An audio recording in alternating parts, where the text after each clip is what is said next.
Rumors spread across the countryside about a horrifying slug-headed phantom that slaughtered an entire family. Everyone assumes it's just another ghost story until one unbelievable detail comes to light. A few days after the massacre, the phantom's severed head is found hanging at the entrance of the destroyed home. The one responsible is the family's only survivor, a 10-year-old boy. The impossible feat turns him into the target of fear instead of sympathy. Rather than calling him a hero, the villagers begin whispering that no normal child could ever accomplish something like that. They convince themselves that the boy must be a monster wearing human skin. Not long afterward, a mysterious phantom hunter named Mong Ryan arrives at the ruined house. She immediately notices the monster's head impaled on a blood-stained bamboo stake in the yard. The villagers had begged her to eliminate the boy, claiming he was actually a disguised phantom, but something about that story never sat right with her. Stepping inside the abandoned home, she finds the child quietly sitting alone, covered in wounds and surrounded by silence. His empty expression explains why the villagers feared him, yet she refuses to judge him without knowing the truth. Nearby, several freshly dug graves reveal that the boy buried his own family with his own hands. Realizing he probably hasn't eaten in days, she places a bowl of porridge in front of him. Instead of accepting it, the boy asks why she would feed someone she supposedly came to kill. He quietly explains that everyone hated him because of his unusual eyes long before the tragedy happened. Now that he managed to kill a phantom, they fear him even more and simply want him gone. Those words hit harder than any weapon. Rather than answering, Mong Ryan asks him to explain exactly how he defeated the monster. The boy's memories immediately return to that horrific night. Hidden behind a wooden door, he watched helplessly as the phantom butchered his parents and devoured the rest of his family. Every horrifying moment burned itself into his memory forever. Instead of giving in to despair, he sharpened a bamboo spear and waited for the perfect opportunity. He ambushed the monster, drove the weapon into its neck, tracked it through the swamps, sold everything he owned to gather information, and hunted it down until he finally claimed revenge. When Mong Ryan asks why he displayed the creature's head outside the house, the boy calmly answers that he wanted the phantom to suffer the same humiliation it inflicted on his family. Looking at his unwavering eyes, she realizes he isn't lying. She also notices the bamboo was treated with salt, a trick even experienced hunters rely on. Defeating a phantom that way should have been impossible for a child, yet he somehow succeeded through sheer determination. She quickly understands something important. This boy possesses the mindset of a true phantom hunter. But after achieving his revenge, the child quietly admits he has no reason left to live. His only remaining wish is to die beside his family's graves. Instead of comforting him, Mong Ryan flicks him on the forehead. Completely confused, the boy finally introduces himself as E. She asks him one simple question. Does he honestly believe hanging one phantom's head is enough to repay everything that was taken from him? Or is he simply convincing himself that it is because he has already given up? Those words strike deeper than any blade. Satisfied with her answer, she declares him an ordinary human and officially cancels the request to eliminate him before walking away. The village chief completely loses his mind after hearing her decision. Furious, he demands she finish the job, even offering more money. Mong Ryan immediately shuts him down, asking why grown adults hate a 10-year-old child so much. The chief points toward E's strange eyes and insists the boy is cursed. Mong Ryan responds with complete disgust, saying the real monsters are standing right in front of her. She warns them that treating an innocent child with nothing but hatred will only attract genuine phantoms. When the villagers refuse to listen, she removes part of her headwear, revealing a single horn. The crowd freezes. She reveals herself as a dokayebi, a supernatural being bound by a pact to hunt phantoms alongside humans. Her crimson eyes glow with overwhelming pressure as she warns everyone that anyone who harms the orphan will answer to her personally. Terrified, the villagers back away, but the warning only fuels their hatred. That very night, they gather with torches and surround Ai's home. Without hesitation, they set the entire place on fire. The village chief laughs as the flames consume everything, convinced they're finally getting rid of the so-called monster. Worse still, the fire spreads toward the makeshift graves of A's parents and siblings. Desperate to protect the only thing he has left, the boy rushes into the burning yard. That overwhelming hatred finally reaches its breaking point. The resentment of the villagers gathers together, forming an enormous, multi-eyed phantom born entirely from their malice. The colossal creature roars as purple energy erupts across the village before firing a devastating blast directly at E. The child barely reacts in time. The explosion sends him flying through the burning wreckage. Blood covers his body as he struggles back onto his feet. Looking ahead, he realizes the graves he desperately tried to protect have already been destroyed. Everything precious to him has been taken once again. As the gigantic phantom advances, the twisted face of the village chief seems to appear within the creature's terrifying form, laughing at his suffering. The monster swings down with crushing force, but at that exact moment, Mung Ryan's earlier question echoes inside his mind. Was that really revenge? Something inside him finally snaps. A violent surge of purple energy explodes from his body, cracking the earth beneath his feet. Charging forward without hesitation, E launches himself straight toward the monster. The countless souls trapped within the phantom whisper that he has already lost everything, but instead of breaking his spirit, those voices strengthen his resolve. As the monster opens its massive jaws to swallow him whole, the boy leaps into the air and buries his axe directly into its giant eye. The phantom screams in agony. Standing amidst swirling purple flames, A finally understands what true revenge means. His vengeance will not end with one monster. It will only end when every phantom in existence has been destroyed. The moment he makes that vow, his exhausted body finally gives out. Just before he collapses, Mung Ryan catches him effortlessly. Carrying the unconscious child in one arm, she slams her foot into the ground and unleashes a devastating wave of spiritual power. The colossal phantom is completely erased in a single attack, disappearing before it can even fight back. Looking down at the sleeping boy, she can't help but admire his courage. Even after losing everything, he never once stopped standing against monsters. Mung Ryan casually walks away carrying the unconscious child. After surviving the nightmare that destroyed his family, E finally wakes up in a peaceful place. A gentle butterfly drifts through the quiet courtyard as sunlight falls across the room. Wrapped in bandages from head to toe, the young boy slowly opens his eyes, only to find Mung Ryan waiting beside him. The phantom hunter calmly tells him he's finally awake after sleeping through a long recovery. She reminds him that she was the one who dragged him back from death and admits she only saved him because she felt like it. If he wants to hate her for that, she's perfectly fine with it. The memories of that terrible night immediately come flooding back.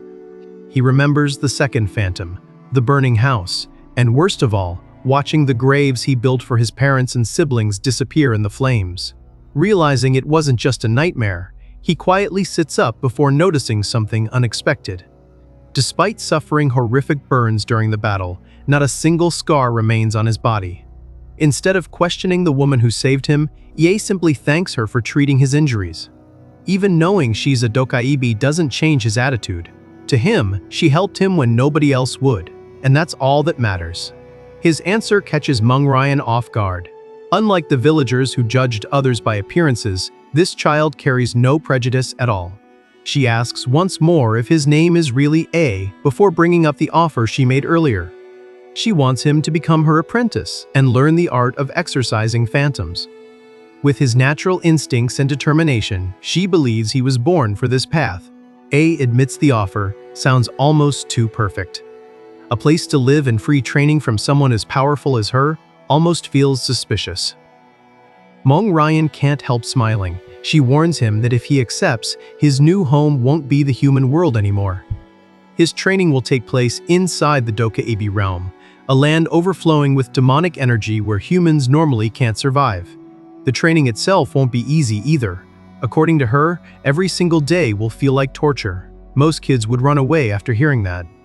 A has the complete opposite reaction. He quietly repeats the word torture to himself before deciding that's exactly what he needs. If becoming stronger means enduring endless pain, then he's willing to accept it.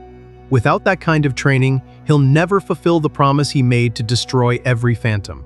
Hearing that answer, Mong Ryan realizes his determination isn't something that can be shaken. Satisfied with his decision, she tells him to finish recovering first. The journey won't begin until he's healthy enough to move. A immediately starts eating everything placed in front of him, determined to regain his strength as quickly as possible. Sometime later, the pair travel through a massive mountain range wrapped in thick fog. The strange atmosphere immediately catches A's attention, and Mong Ryan explains that the area is saturated with demonic energy. She warns him never to cross the sacred ropes lining the trail before leading him to an enormous wooden gate hidden deep within the mountains. This is the entrance to the Phantom Guardian's temple. The ancient gate warns that ordinary humans are forbidden from entering, making A wonder if it's really okay for someone like him to step inside. Mong Ryan simply teases him, asking if he's getting scared already. When he explains he's only worried about causing trouble for her, she quietly smiles. Once again, the boy surprises her with his selflessness. She confidently tells him nobody inside the temple would dare question the orders of their leader. Only then does A realize exactly who has been protecting him this entire time. As the giant gate slowly opens, an incredible hidden city appears beyond it. Ancient temples, colorful trees, and countless dokaibi fill the peaceful mountain sanctuary. It feels less like entering enemy territory and more like discovering another world. The moment the residents notice a human entering the sacred realm, whispers immediately spread through the crowd. Some stare suspiciously, while others openly question why a human has been allowed inside. Before anyone can object, Mong Ryan raises her voice for everyone to hear. She proudly announces that EA is officially her new exorcism apprentice and orders every resident to treat him as one of their own from this day forward. The atmosphere changes instantly. Without questioning their leader for even a second, the dokaibi welcome him with smiles instead of suspicion. For the first time in his life, A experiences something he never found in his own village: acceptance. Watching everyone obey a single command from Mong Ryan makes him realize just how respected she truly is. His official welcome isn't a ceremony or a speech, it's food. Mong Ryan brings him straight to a table overflowing with meat and tells the cooks to prepare even more. Completely confused, A asks what eating has to do with hunting phantoms. She gently pats his head and reminds him of something obvious: he's still just a growing child. If he wants to become a powerful hunter someday, his body has to grow first. Training means nothing if he doesn't build the strength to survive it. Accepting that lesson without complaint, A starts devouring every plate in sight, treating every bite as another step toward his revenge. Not long afterward, cheerful footsteps race across the courtyard. A lively young dokaibi girl named Gonga arrives carrying another massive bowl of meat. Mong Ryan explains that she has work to finish and asks Gonga to show A to his room after making sure he finishes every last bite. Looking at the mountain of food in front of him, A starts wondering if this feast is actually the brutal training she warned him about. Curious about her new companion, Gonga happily plays with his hair before asking his age. When A calmly replies that he's only 10 years old, she's completely stunned. Someone that young shouldn't act so mature. A, on the other hand, finds it strange that someone who's 22 behaves like an energetic little kid. The temple cook laughs before explaining the difference between humans and dokaibi.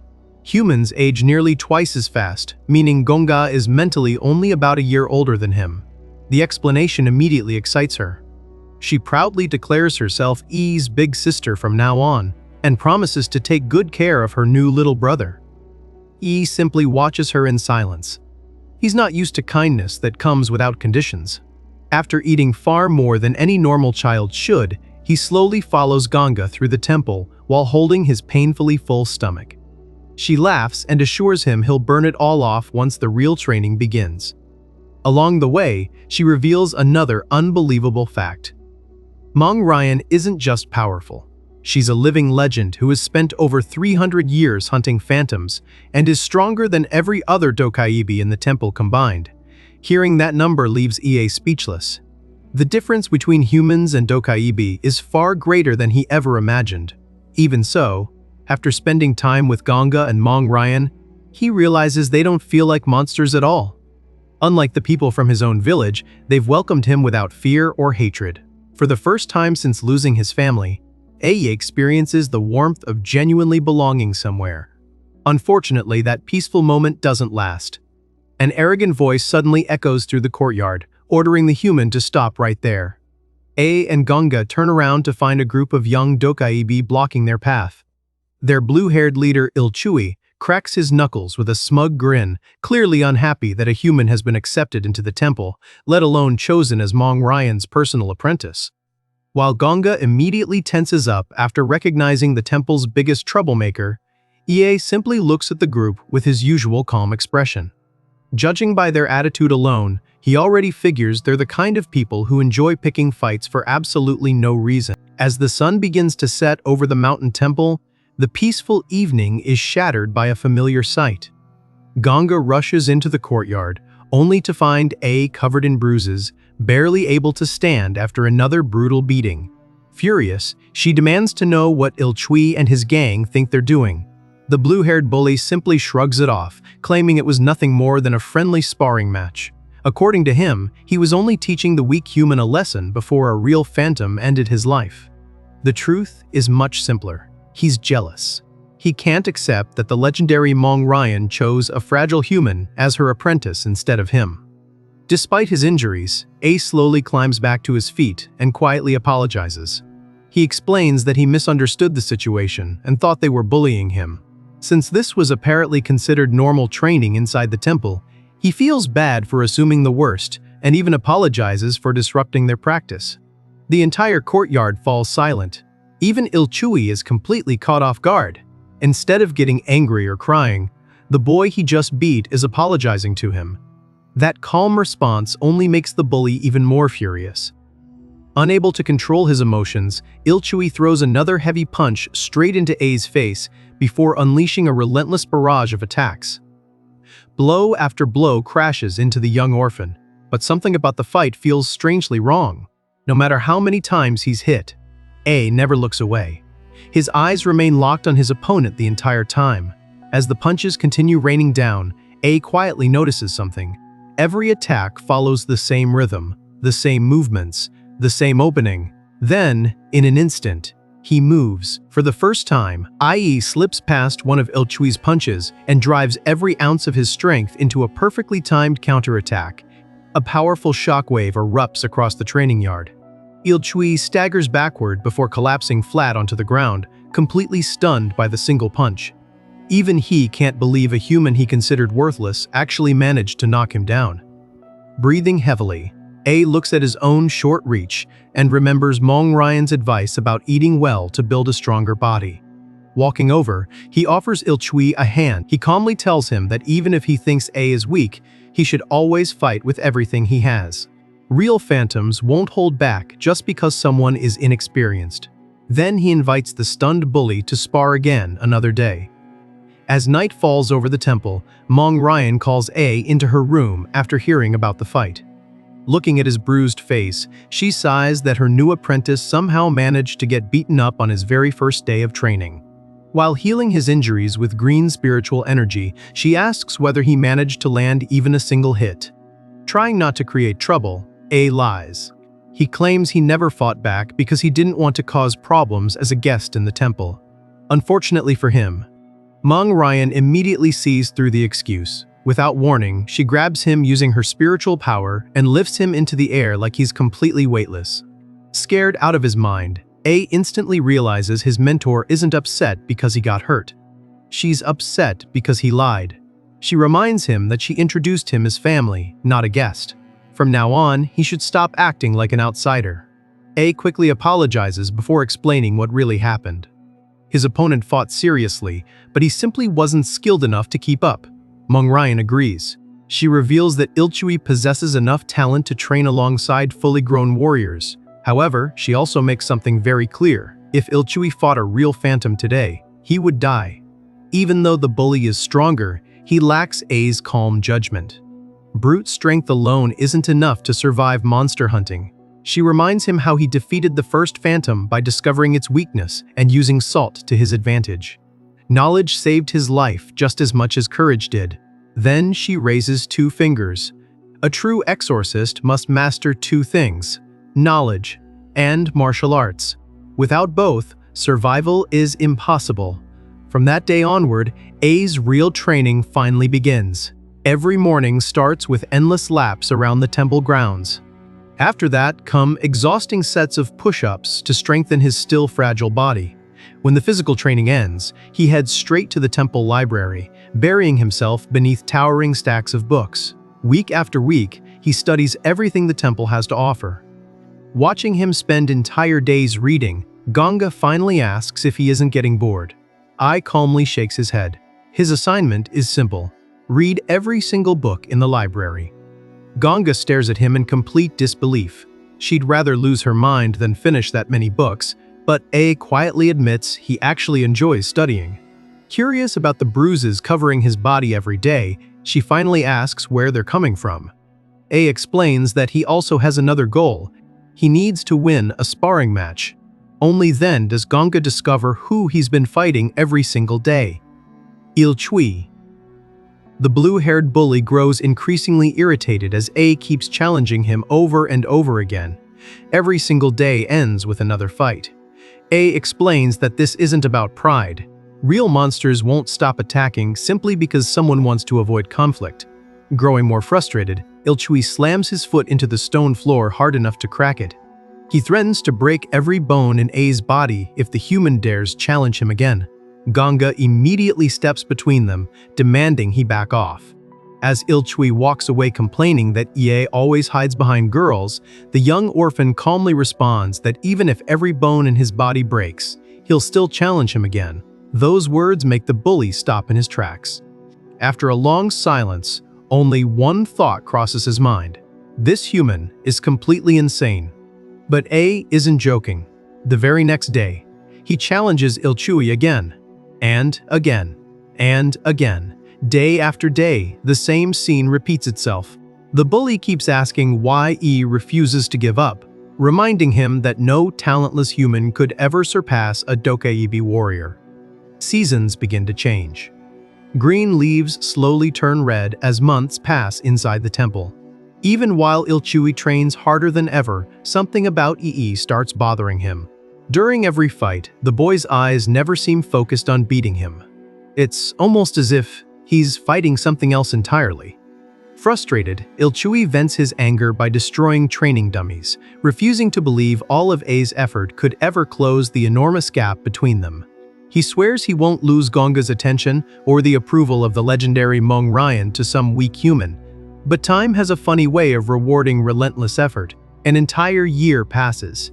The two rivals once again stand across from each other in the temple courtyard while the other Dokaibi gather to watch. The fight begins. Moments later, everyone freezes. Even Il Chui stands motionless, slowly touching the bruise spreading across his own face.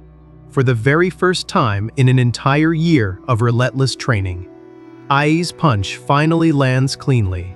1 year of relentless training finally pays off. Trying to hide his embarrassment, Il Chui quickly stumbles backward and loudly claims he only got hit because he slipped.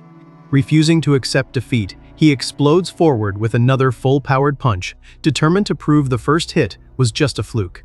But this time, Ai doesn't just survive, he completely outclasses him.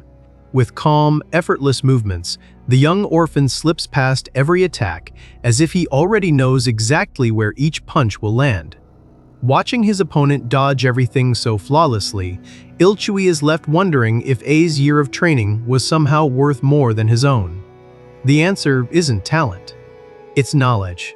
Humans can never overpower phantoms through raw strength alone. Demons are simply born with overwhelming physical abilities. No amount of ordinary training can erase that gap.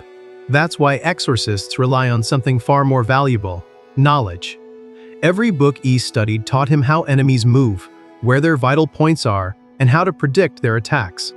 Instead of reacting after a punch is thrown, he reads the battle before it even happens.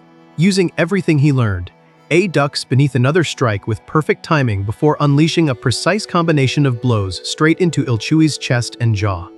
Theory alone isn't enough. Strength alone isn't enough. Only someone who masters both knowledge and martial skill can truly hunt demons. The final strike sends Il Chui crashing onto the training ground. Silence falls across the courtyard. The young Dokaibi watching the duel can only stare in disbelief. Ganga is completely speechless. After just 1 year of training, A has defeated someone who once seemed untouchable. Another student rushes over to check on the fallen Ilchui while the human quietly catches his breath. Later that day, the peaceful temple returns to its usual calm. Ganga excitedly praises E for his incredible victory, but he casually fires back that the truly amazing thing is her ability to talk without ever running out of words. Before she can complain, they notice a group of black-cloaked warriors preparing to leave the temple. Standing before them is Mong Ryan. She explains that every year she travels across the land hunting phantoms while helping humans understand that Dokaibi aren't monsters, but protectors. It was during one of those journeys that she found E in his ruined village. Curious about his progress, she asks how the assignment she gave him has been going. Ganga immediately tries to brag about A's huge victory. Before she can finish, a hand suddenly lands on A's shoulder. The boy turns around to find Ilchui standing beside him. Instead of acting bitter, the blue-haired warrior openly admits to Mong Ryan that A defeated him fair and square during their sparring match. He promises he'll train even harder so he won't lose again. Everyone is caught off guard. EA has never heard Ilchui use his name so naturally before, and Ganga instantly suspects something is off. Mong Ryan, however, smiles warmly. She pats Ilchui on the head, happy that the stubborn youngster finally accepted EA as his little brother. The moment she says that, Ilchui lets out a goofy laugh. Ganga immediately realizes the truth. The entire act was just a shameless attempt to earn praise from the boss. After saying goodbye, Mong Ryan heads out on her mission while reminding everyone to continue getting along. Even Ilchui's younger brother happily admits he only pretended to dislike A because he was copying his older brother. Seeing his little brother instantly switch sides leaves Ilchui completely annoyed. Trying to save face, he invites the boys to hang out together instead. Then he proudly announces, "It's a guys-only outing." Ganga's response is immediate. She punches him square in the face. As the siblings continue bickering, E quietly smiles to himself. For the first time since losing his family, someone called him a brother. That single word means more to him than anyone realizes. Night eventually falls over the mountain temple. Under the light of a full moon, the temple grows completely silent. Then, a heavy padlock quietly clicks open. Ilchui and the others secretly sneak into the temple armory before waking A and telling him to pick a weapon. Their plan is simple. They're going on a real phantom hunt outside the temple. A immediately objects. Mong Ryan strictly forbade any of them from leaving until they reached adulthood. Besides, there's no guarantee they'll even find a phantom. One of the boys explains that temple scouts recently heard the sound of a crying baby somewhere in the nearby forest. According to the rumors, it's probably a child phantom. The moment EA hears that, his expression changes. He immediately warns everyone not to jump to conclusions. Many dangerous phantoms imitate the cries of children to lure victims into traps. Acting without knowing exactly what they're dealing with is incredibly reckless. Surprisingly, even Ilchui hesitates for a moment after hearing the warning. But his pride quickly wins. Annoyed, he accuses A of acting smart just because he spends all day buried in books. Then he asks one final time if the human is coming or not. When E refuses to disobey Mong Ryan's orders, Ilchui snorts and calls him a coward before leading the others into the forest, watching them disappear into the darkness. E remains silent. After a long moment, he finally makes up his mind. He can't just let them walk into unknown danger alone. Deep within the dark forest, an eerie figure with glowing red eyes silently watches the approaching children from between the trees.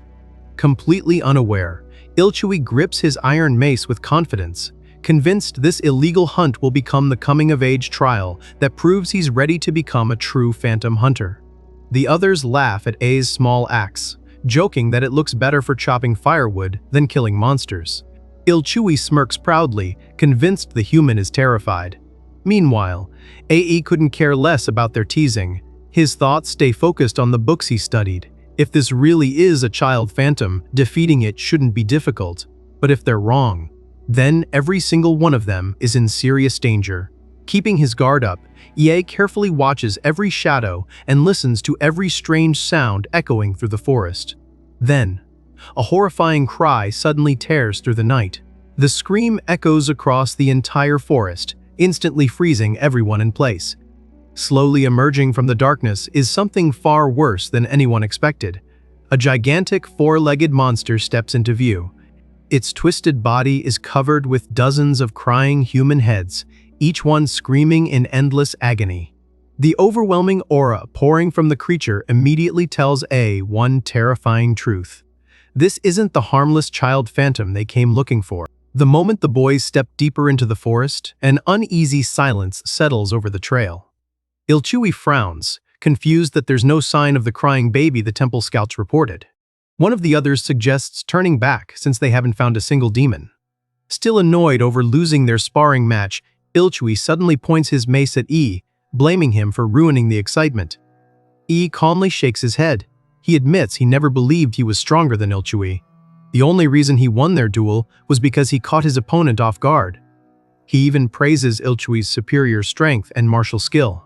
The unexpected compliment completely throws the blue-haired warrior off balance. Trying to hide how embarrassed he is, Ilchui coughs awkwardly before proudly declaring that finally understands his greatness. Riding that wave of confidence, he suddenly proposes something no one saw coming. From now on, they should become sworn brothers. A's eyes light up. With a genuine smile, he admits he's always wanted an older brother who would protect him. That innocent answer leaves Ilchui completely speechless. Before either of them can say another word, the forest suddenly falls silent. Then, a baby's cry echoes through the trees. Without thinking, Ilchui rushes toward the sound, shouting that whoever reaches the demon first wins. Laughing confidently, he tells his younger brother to watch carefully as he performs a real exorcism. The confidence lasts only a few seconds. As he pushes through the bushes, his entire body freezes. Standing before him is something straight out of a nightmare. A gigantic creature slowly crawls out of the darkness. Its twisted body is covered with dozens of crying human heads, each one screaming with horrifying shrieks. Rows of razor-sharp teeth line every mouth as the monster stares at the children with terrifying hunger. The others arrive moments later and immediately realize something is horribly wrong. This isn't a child phantom. Races forward and instantly shouts for everyone to run. Before anyone can react, several massive necks shoot toward them at incredible speed. Barely blocks one attack with his shield, while the others desperately dodge the snapping jaws.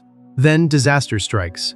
The youngest boy freezes in fear. Without hesitation, throws himself forward and shoves him out of the way, taking the hit himself. Slamming into the ground, he immediately thanks himself for bringing a shield before looking around to check on everyone else. His heart sinks. One of the monster's heads has already reached Ilchui, tearing into his flesh. Another attack rips into the second boy, leaving him screaming in agony. The youngest collapses after taking a devastating wound to the stomach, blood quickly spreading beneath him. Within moments, every one of them is injured. The monster watches its prey with dozens of laughing faces, almost enjoying their fear. Immediately recognizes the creature. Hunter manuals classify demons by survival rate. Lower-ranked monsters still give rookie hunters a decent chance to live. But this is a level 6 demon, an Azonyong Ma, a horrifying multi-headed phantom that drops a beginner's survival rate to almost nothing. Official hunters rarely survive encounters like this. These boys aren't even official hunters yet. Panic spreads through the group. Ilchui clutches his wounds, finally understanding that real demons are nothing like the monsters described during training. Through tears, he blames himself for dragging everyone into the forest. The second boy coughs up blood while the youngest can no longer stand. Desperation begins to take over. Then quietly speaks. They should leave the injured boy behind. Ilchui stares at him in disbelief. How could someone suggest abandoning their own friend? Forces himself to stay calm. The wound is fatal. Carrying him all the way back to the temple would slow everyone down, and none of them would survive. Then he points toward the monster. It hasn't attacked again. That's because it's waiting. Everything suddenly clicks. According to the books I studied, this demon enjoys feeding on despair more than flesh. It wants its victims to face an impossible choice: abandon a friend and live with unbearable guilt, or stay together and die together. The creature is patiently waiting for them to make that decision. Tears stream down Ilchui's face as he realizes A is right. The youngest boy weakly asks if he's really going to be left alone in the darkness. The guilt is almost unbearable. Then, without warning, I throws something toward the demon, a smoke bomb. The explosive bursts open, filling the forest with thick smoke that blinds the monster. The entire area disappears beneath a dense cloud. Using the confusion, I runs toward the wounded child. With a heart full of pain, he apologizes over and over, promising that one day he'll return and kill this monster no matter what it takes.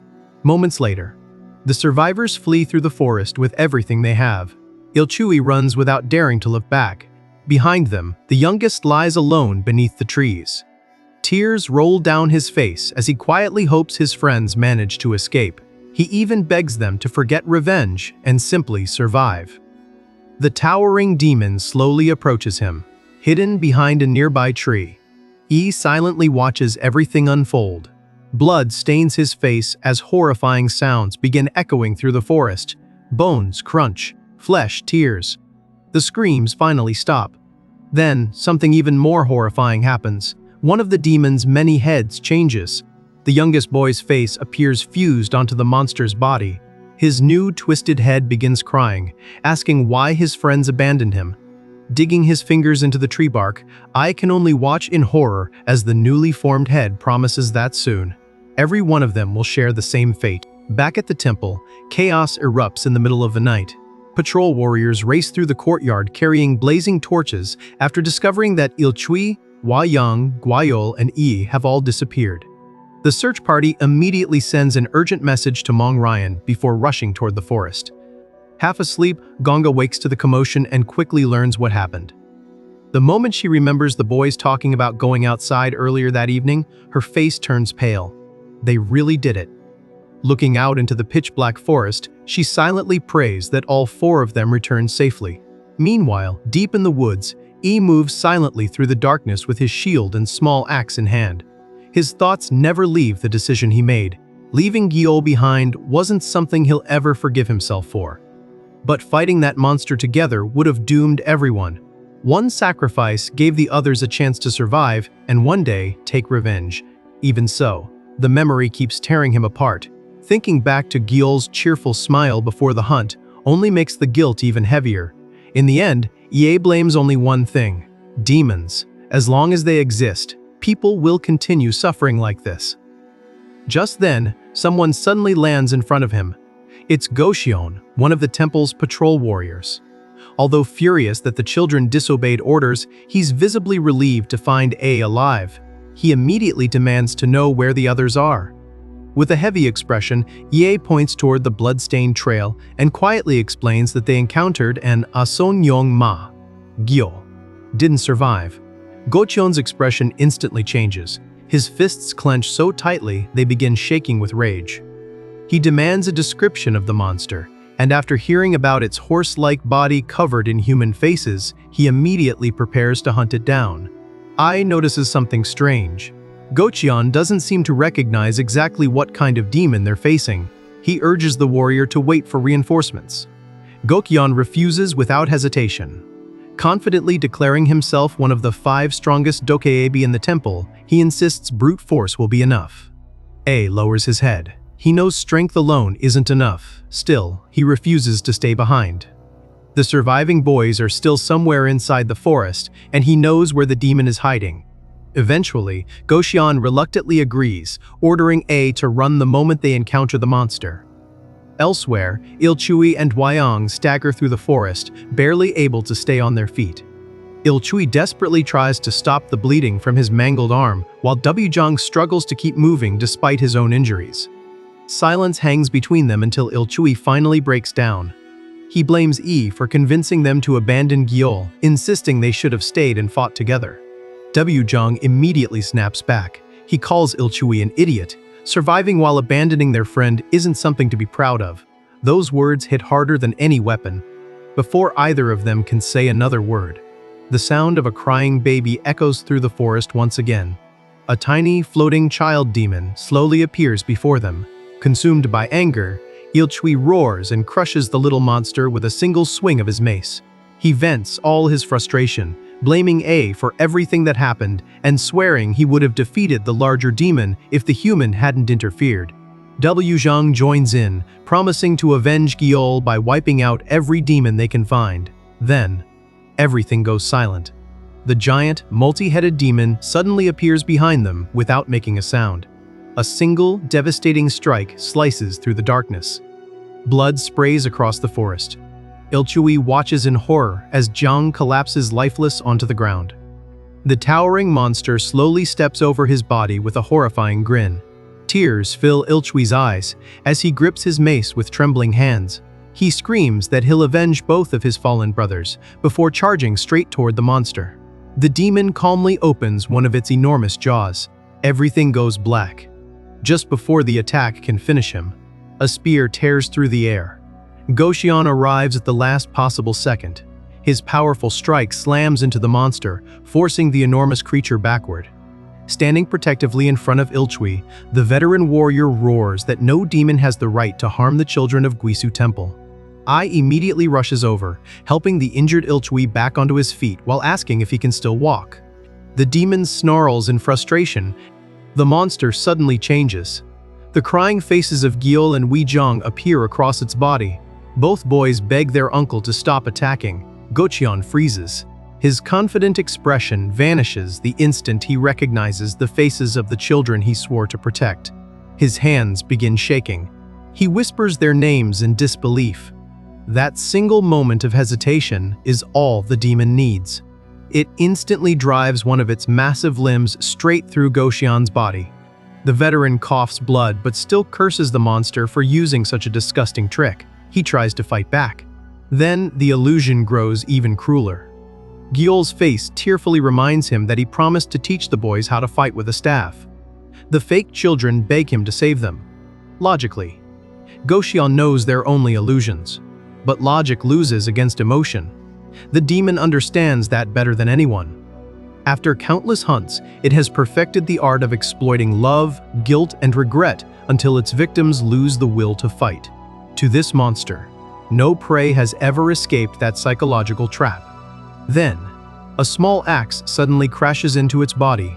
The demon pauses. For the first time in who knows how many hunts, it encounters someone completely different. With bloodshot eyes and unwavering resolve, A charges straight at the monster. Without a hint of hesitation, he shouts at Goxian to wake up. The crying children aren't real. They're just another demon standing in their way.